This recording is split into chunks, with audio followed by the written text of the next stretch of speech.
The OAS teams are on the ground in 7 of the 10 regions.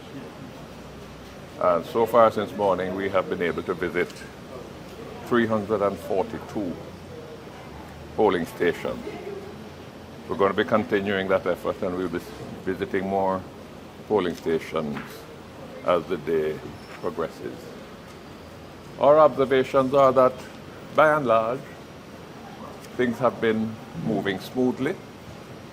All of the polling stations that we visited, with the exception of one, opened promptly on time, and that one had a difficulty because when they started out, they didn't have the screen for the polling compartment. But that was quickly corrected, and they got the polling station going. All of the required polling officials, the presiding officer, the assistant presiding officer, the poll clerks, the ballot clerks, all of them were in place. All the materials that were required, with the exception of the one I just mentioned, were in place.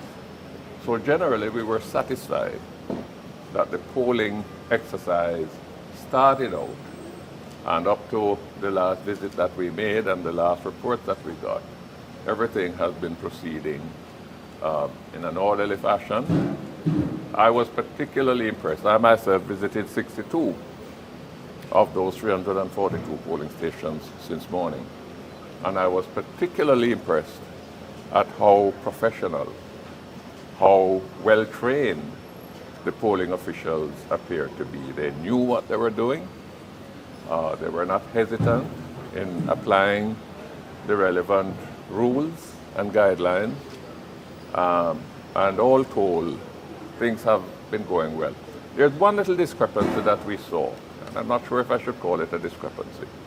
In some polling stations where we visited, the polling compartment, the screen, was fixed in such a way that it faced the wall, so that you couldn't see from outside how a voter voted.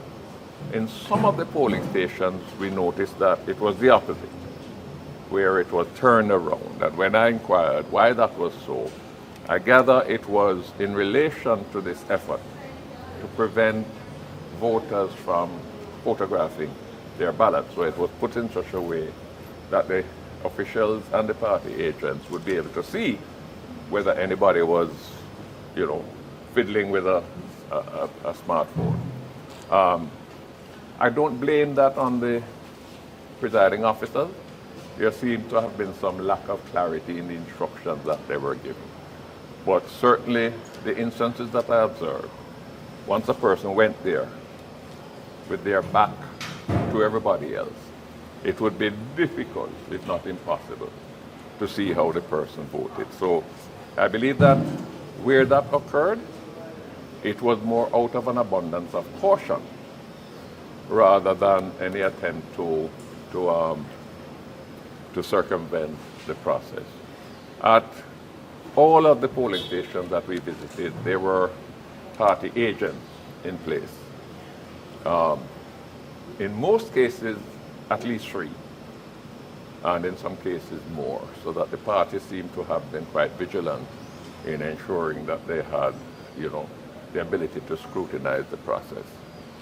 We did see some lines, not very long, but I would think in some of the cases that I visited, there perhaps would have been close to 20 persons in the line. But I didn't get the impression that any of them was growing impatient. They seemed to have been waiting patiently. And the process for getting them into the polling station, checking their ID cards, and allowing them to vote was moving smoothly. We're going to continue for the rest of the afternoon, looking at the polling station, just seeing whether things continue to proceed on that track. And then we are going to be present at a number of the tabulation centers this evening after the votes. Well, we're going to be witnessing at as many polling stations as we're able to cover the actual counting of votes and the preparation of the statements of vote. And then we will move to the tabulation centers, as many as we can cover, to watch the tabulation process. We don't know how long that will take. We don't know how far into the night that will go. But we're going to drink some black coffee and stay there as long as we need to, because we want to see this process through to completion. So all told, I think the people of Guyana deserve to be congratulated on the peaceful, disciplined way in which they have gone out to cast their ballots. I think certainly the polling officials who are representing GCOM also need to be congratulated on the very professional way in which they have been carrying out their duties. And I expect that the rest of the process will attract the same kind of discipline, orderliness, and professionalism. So thank you very much, and I ask you to continue to give good coverage to this important exercise in Guyana's democracy. Sir, are you able to compare what the mission has observed so far with the conduct of the poll in 2020? Very similar. When we were here in 2020, at this stage of the game, things were moving orderly. We saw the same professionalism. We saw the party agents on the job. We saw lines, but we saw discipline. The problems that we observed in 2020 didn't have anything to do with the actual conduct of the poll. It had to do with the tabulation exercise, and only in Region 4, because the tabulation exercise in the other 9 regions proceeded smoothly without any difficulty. Region 4 was where the problem was. I am hoping, and I would put it even stronger than that, I don't anticipate a recurrence of that problem. There have been some amendments to the regulations regarding the tabulation process, and I expect that the tabulation will proceed smoothly. And I hope that as soon as the declaration is made, it probably won't be made today, or maybe not until tomorrow, by the time all of the various regions have tabulated, I hope that it will be a result that the people of Guyana are satisfied, represents the true and free expression of the will of the people. Sure, have you come across any problem with persons with disability getting access to some of these polling stations? What we observed was that persons with disabilities were given priority. In other words, they didn't have to stay in a line. They were allowed to go straight up to the head of the line.